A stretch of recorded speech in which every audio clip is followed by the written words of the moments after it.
जब गांव के लोगों तक यह खबर पहुंची कि चरवाहे की बकरी ने इंसानी बच्चे को जन्म दिया है, तो उन्होंने चरवाहे को मार मार कर बेहाल कर दिया। गांव वाले यही कहते थे, जरूर तूने बकरी के साथ कुछ गलत किया होगा, तभी बकरी ने इंसानी बच्चे को पैदा किया है। चरवाहा बेचारा रो रो कर फरियाद कर रहा था, अल्लाह का वास्ता है, मेरी बात पर यकीन करो, मैं ऐसा नहीं हूँ। माना कि यह बकरी मुझे जान से प्यारी है, लेकिन मैंने कभी गलत हरकत नहीं की।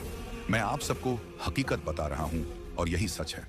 चरवाहा बताने लगा, जब मैं अपनी बकरियों को चरा रहा था तो अचानक मेरी सबसे पसंदीदा बकरी चांदनी एक जगह रुककर अजीब अंदाज में मिमियाने लगी। मैं बहुत परेशान हो गया।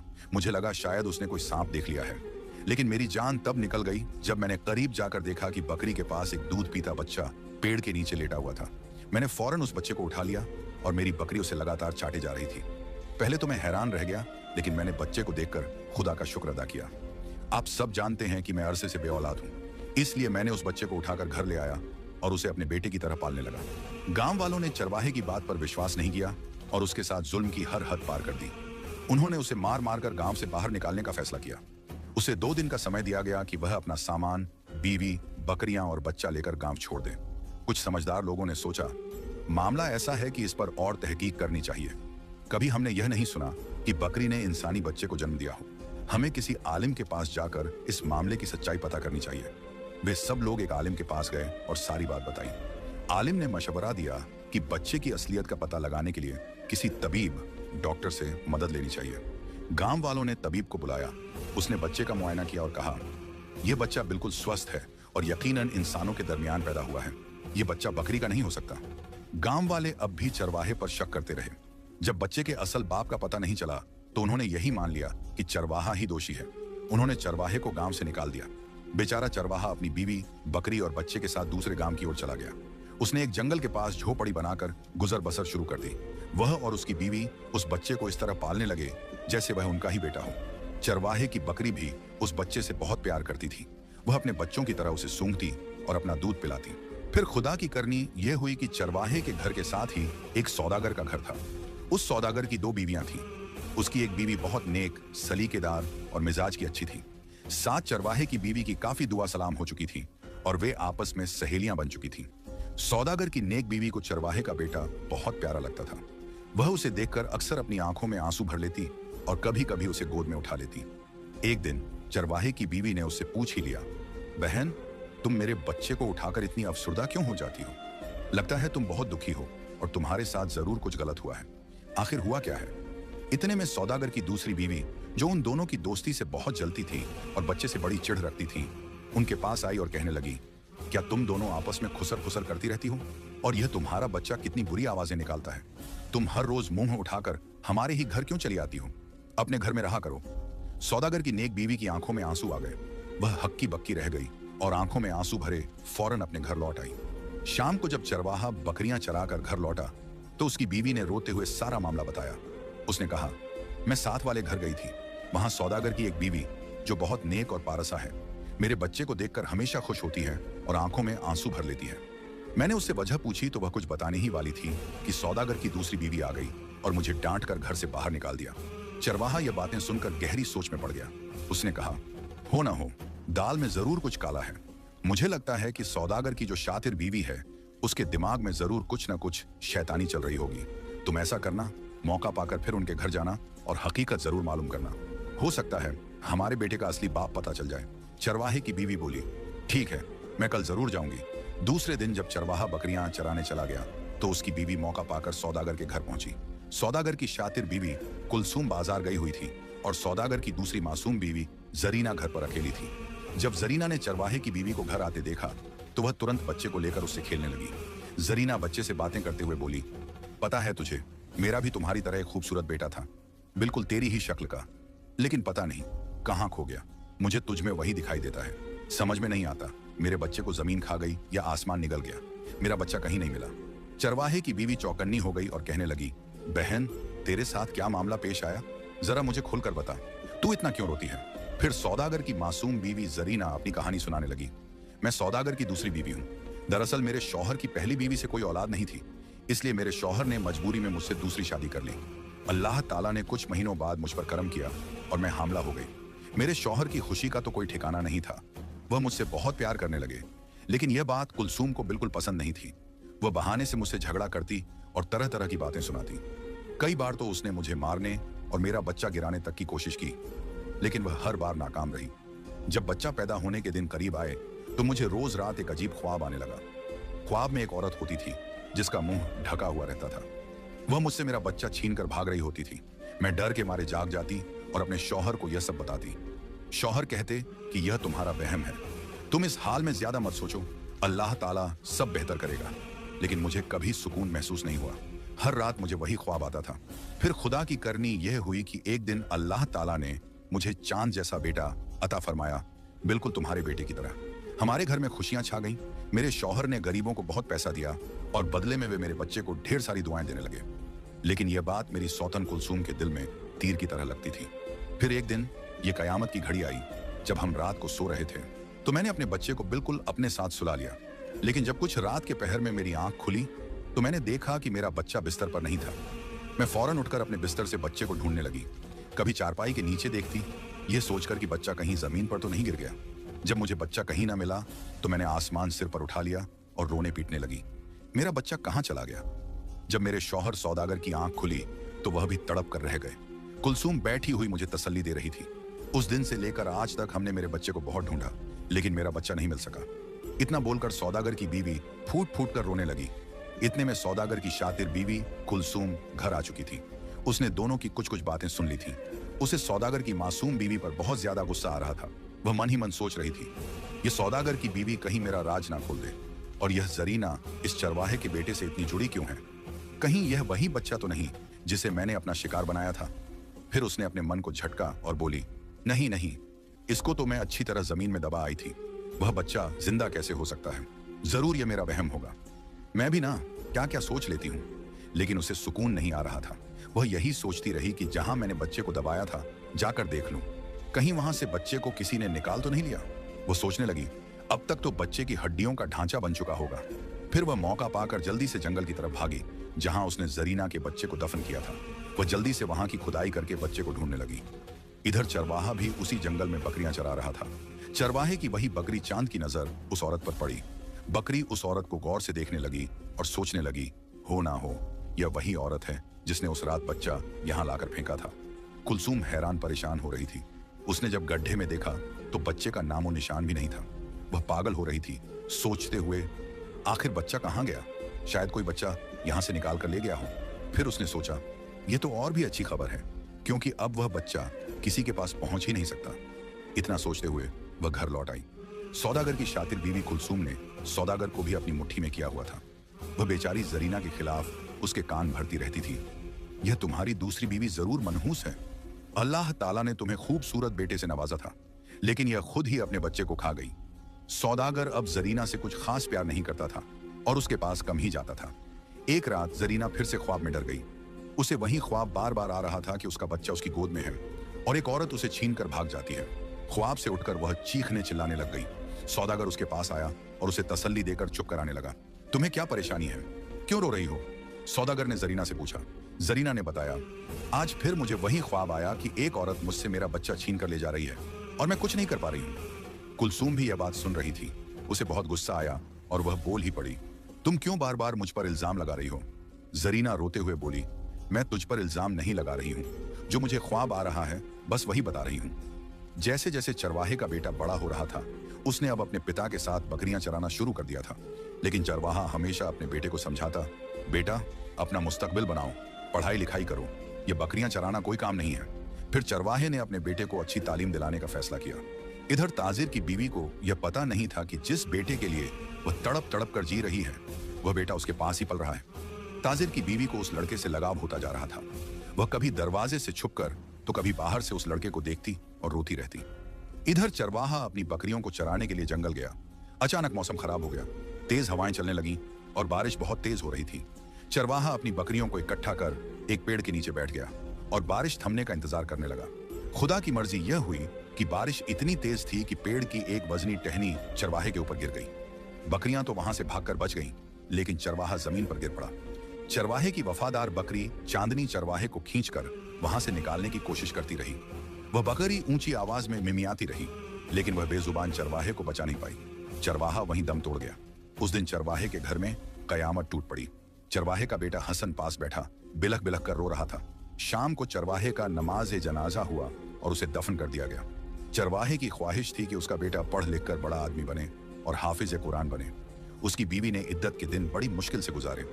वह अपने कमरे में बंद रहती थी, न तो वह बाहर निकलती, न ही अपने बच्चे को बाहर जाने देती। वह खुद भूखी रह लेती, लेकिन अपने बेटे को खाना जरूर खिलाती। चरवाहे की बकरियों को कुछ दिन रिश्तेदारों ने रखा और उनका घास पानी का इंतजाम किया। जब चरवाहे की बीवी की इद्दत पूरी हुई तो उसने सोचा, अब मैं खुद बकरियां चराऊंगी और उनका दूध बेचकर अपना और बेटे का गुजारा करूंगी। इसके बाद वह सारा दिन अपनी बकरियां चराने लगी। उसका बेटा हसन जब स्कूल से वापस आता तो अपनी मां की मदद करने चला जाता। हकीकत यह थी कि हसन जिस घर का चिराग था, उस घर में लोग यही समझ रहे थे कि उनका बच्चा अब इस दुनिया में नहीं रहा। दूसरी ओर ताजिर की शातिर बीवी कुलसूम घर में राज्य कर रही थी। जरीना बेचारी अपने ही घर में नौकरानी बनकर रह गई थी। वह सारा दिन नौकरों की तरह काम करती और अपनी सौतन कुलसूम की हर ज्यादती सहती रहती। वह कभी किसी से गिला नहीं करती थी। जब वह तन्हाई में होती तो नमाज पढ़कर अल्लाह के सामने खूब रोती। उस दिन वह अपने रब के सामने रोकर अपना दिल हल्का कर लेती तो उसे सब्र आ जाता। ताजिर भी अब जरीना पर कोई ध्यान नहीं देता था। इधर जब हसन कुरान की तिलावत करके घर आया तो उसने अपनी माँ से कहा, माँ, आज मैंने कुरान की तालीम मुकम्मल कर ली है। मैंने बाबा की ख्वाहिश पूरी कर दी। हसन ने आगे कहा, माँ, हमारे जामिया में बहुत बड़ी तकरीब रखी गई है। वहाँ बड़े बड़े मौलवी साहब भी आएंगे और हमें तोहफे देंगे, लेकिन मैं वहाँ बिल्कुल नहीं जाऊंगा। उसकी माँ ने पूछा, बेटा क्यों, क्या वजह है कि तुम वहाँ नहीं जाओगे? हसन बोला, माँ, मेरे कपड़े फटे पुराने हैं, बच्चे मुझे गरीब कहकर मेरा मजाक उड़ाते हैं, इसलिए मैं वहाँ नहीं जाऊंगा।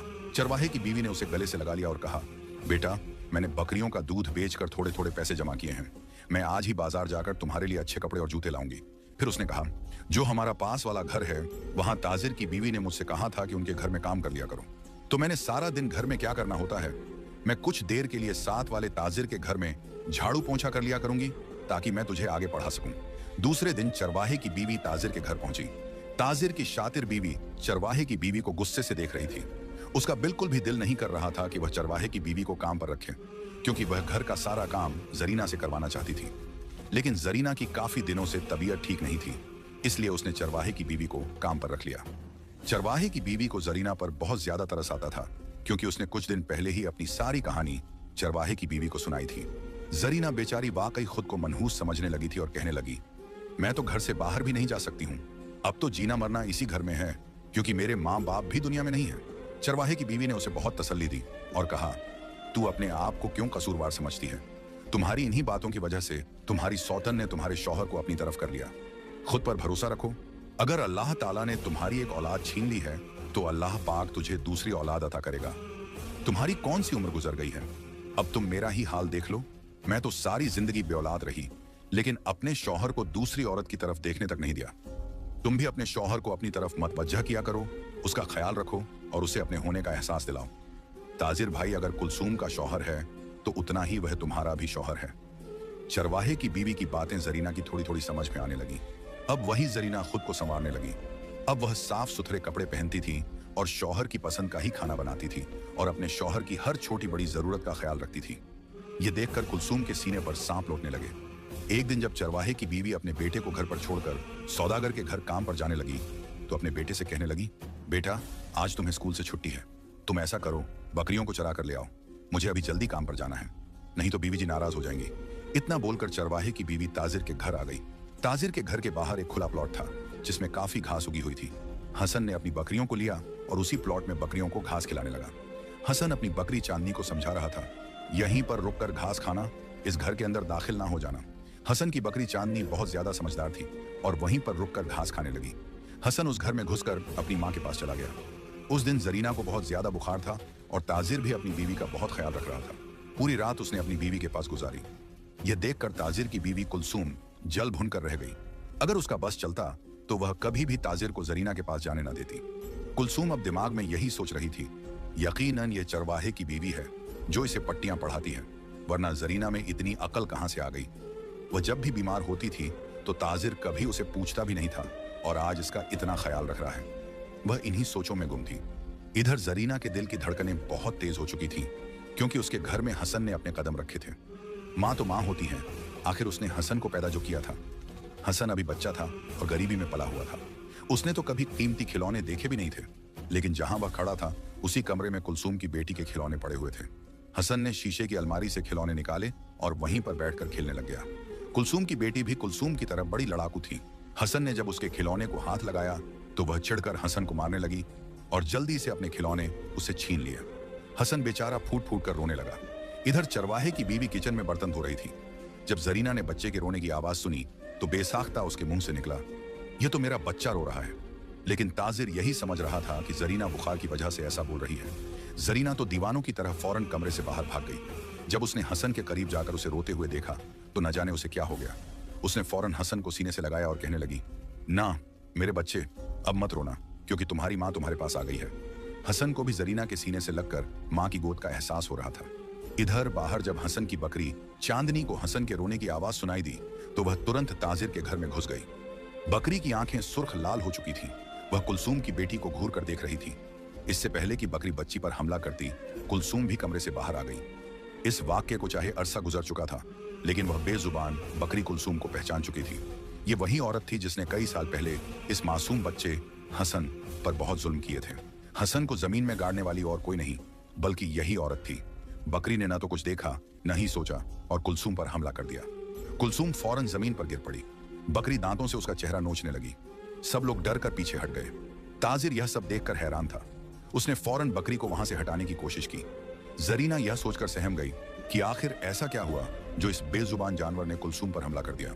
जब तक ताजिर बकरी को पीछे हटाता तब तक बकरी कुलसूम के चेहरे को लहूलुहान कर चुकी थी। जब बकरी दोबारा हमला करने लगी तो हसन जल्दी से आगे बढ़ा और बकरी को अपने सीने से लगा लिया। वह रोते हुए अपनी बकरी को लेकर बाहर चला गया। इधर ताजिर की बीवी को बार बार चरवाहे के बेटे का ख्याल आ रहा था। वह बच्चा घर पर अकेला होगा, क्या कर रहा होगा, भूखा होगा, उसने खाना खाया होगा या नहीं। एक दिन वह घर वालों से छिपकर उसके घर चली गई और हसन से कहने लगी, बेटा जब तक तुम्हारी माँ घर नहीं आती तुम ऐसा करो, मेरे साथ चलो। हसन जब जरीना के साथ जाने लगा तो बकरी हसन को कपड़ों से खींचने लगी। वह बेस्वाद बकरी उसे जरीना के साथ जाने नहीं दे रही थी। फिर जरीना ने उस बकरी को भी अपने साथ लिया और दोनों को अपने घर ले आई। ताजिर ने जब बकरी को देखा तो उसने गुस्से से आंखें लाल कर ली। बकरी को झपक कर मारने के लिए दौड़ा तो फौरन जरीना आगे बढ़ी और कहने लगी, शायद ये बेजुबान बकरी हमें कुछ बताना चाह रही हो। ताजिर बोला, लगता है बीमार होने के साथ साथ तुम्हारा दिमाग भी खराब हो गया है। इतने में पास खड़ा हसन वहीं पर सजदा रेज हो गया और फूट फूट कर रोने लगा। वह दुआ करने लगा, ए अल्लाह, पता नहीं यह बेजुबान बकरी क्या बताना चाहती है और क्यों इस बकरी ने इस घर में हलचल मचा दी है। ए खुदा, तू इस बकरी को जुबान दे ताकि इस ताजिर से मेरी लाडली बकरी की जान बच सके। जब हसन दुआ से फौर हो गया तो बकरी के पास आया और कहने लगा, ए मेरी प्यारी बकरी चांदनी, बताओ तुम सबको क्या बताना चाहती हो। इतने में वह बकरी अल्लाह के हुक्म से बोलने लगी और बताने लगी, कई साल पहले की बात है, हम जंगल में घास चर रहे थे। तभी एक औरत जंगल में बच्चे को लपेटे हुए भागती आ रही थी। उसने आते ही एक खड्डा खोदा और उसमें बच्चे को दफन कर दिया। फिर उस बकरी ने हसन की तरफ इशारा करके बोला, वह बच्चा भी कोई और नहीं था, यह हसन था। यह बात जैसे ही कुलसूम ने सुनी तो उसके पैरों तले से जमीन खिसक गई। बकरी ने जो अगली बात बोल दी वह सुनकर ताजिर जमीन पर सिर पकड़कर बैठ गया। बकरी कहने लगी, वो औरत कोई और नहीं बल्कि यही औरत है जिस पर मैंने हमला किया था। जब यह औरत बच्चे को दफन करके चली गई तो मैंने फौरन जमीन खोदी और बच्चे को निकाला और उसे मुंह में लेकर अपने मालिक चरवाहे के पास चली गई। जब लोगों में हलचल मची कि बकरी के पास इंसानी बच्चा है तो उन्होंने चरवाहे को शक की नजर से देखा। चरवाहे ने सबको अपनी सफाई देने की बहुत कोशिश की, लेकिन लोगों ने चरवाहे की एक न सुनी। हालांकि वह नेक इंसान था, 5 वक्त का नमाजी था। गांव वालों ने इल्जाम लगाकर चरवाहे को गांव से निकाल दिया और मेरा मालिक चरवाहा आप लोगों के घर के पास झोपड़ी बनाकर रहने लगा। लेकिन उसने अपने बच्चे को अच्छी तालीम दी और उसकी अच्छी तरबियत की। लेकिन जब यह बच्चा बड़ा हुआ तो उसे देखना नसीब ना हुआ, वह इस दुनिया से चला गया। मैं बेजुबान जानवर हूं, अल्लाह से यही दुआ करूंगी कि ए अल्लाह, तू इस औरत को कभी माफ ना करना। ताजिर की बीवी जरीना ये सब सुनकर फूट फूट कर रोने लगी और उसने फौरन आगे बढ़कर हसन को अपने सीने से लगाया और कहने लगी, यह बच्चा मेरी आंखों के सामने पलता रहा और मुझे पता ही ना चला। ये मेरा खून है, ये मेरा बेटा है। ताजिर तो सोच भी नहीं सकता था कि उसकी बीवी कुलसूम उसके बच्चे के साथ इतना जुल्म कर सकती है। कुलसूम का चेहरा बहुत ज्यादा बिगड़ चुका था और दर्द की वजह से वह चिल्ला रही थी। जब उसने बकरी की ये बातें सुनी तो वह फौरन मुकर गई, लेकिन वहां पर काफी मजमा इकट्ठा हो चुका था। सब कहने लगे, यह बेजुबान जानवर इंसानों की तरह तो बोल ही नहीं सकते, लेकिन यह अल्लाह के हुक्म से बोल रही है तो ये औरत झूठी है। इतने में कुलसूम चीख कर बोली, हाँ, मैंने ही किया सब कुछ। तुमने मेरे होते हुए दूसरी शादी कर ली और ऊपर से इसने खूबसूरत बेटे को जन्म दे दिया। और तुम्हारी जायदाद का वारिस तो यह लड़का बन जाता, तो मेरी बेटी कहां जाती? इसलिए मैंने इस लड़के का काम तमाम करना चाहा, लेकिन बदकिस्मती से आज ये बच गया। इतना सुनते ही वहां खड़े गांव के लोगों पर तो जैसे बिजली गिर गई। वे सब हैरान और शर्मिंदा हो गए। उन्होंने एक बेगुनाह इंसान को इतनी बड़ी सजा दे दी। फिर उस गांव के बड़े बूढ़े फौरन चरवाहे की बीवी के कदमों में गिर गए और माफी मांगने लगे। वे कहने लगे, आप हमारे गांव वापस आ जाइए। चरवाहे की बीवी दिल की बहुत अच्छी थी। उसने बस एक ही शर्त रखी, वह गांव तभी वापस आएगी जब उसके साथ इंसाफ होगा। फिर सब गांव वालों ने मिलकर यह फैसला किया कि ताजिर की बीवी को गांव के कामों में लगाया जाएगा ताकि वह अपनी गलती का कफारा अदा करे। ताजिर का तो बस नहीं चल रहा था कि वह अपनी बीवी को जान से ही मार डाले। फिर गुस्से में आकर ताजिर ने अपनी बीवी को तलाक दे दी। इसके बाद चरवाहे की बीवी गांव वापस आने लगी तो हसन रोने लगा। फिर ताजिर ने चरवाहे की बीवी को भी इज्जत से अपनी बहन बनाकर अपने घर रख लिया और ताजिर और जरीना दोनों अपने बेटे के गले लगकर खूब रोए। अब हसन अपनी दोनों माओं के साथ खुशी खुशी जिंदगी गुजारने लगा। प्यारे दोस्तों, ये वाकया आपको कैसा लगा? उम्मीद है बहुत पसंद आया होगा। मजीद ऐसे ही वाकयात सुनने के लिए हमारे चैनल को सब्सक्राइब करके हमारी फैमिली का हिस्सा जरूर बनिए। शुक्रिया।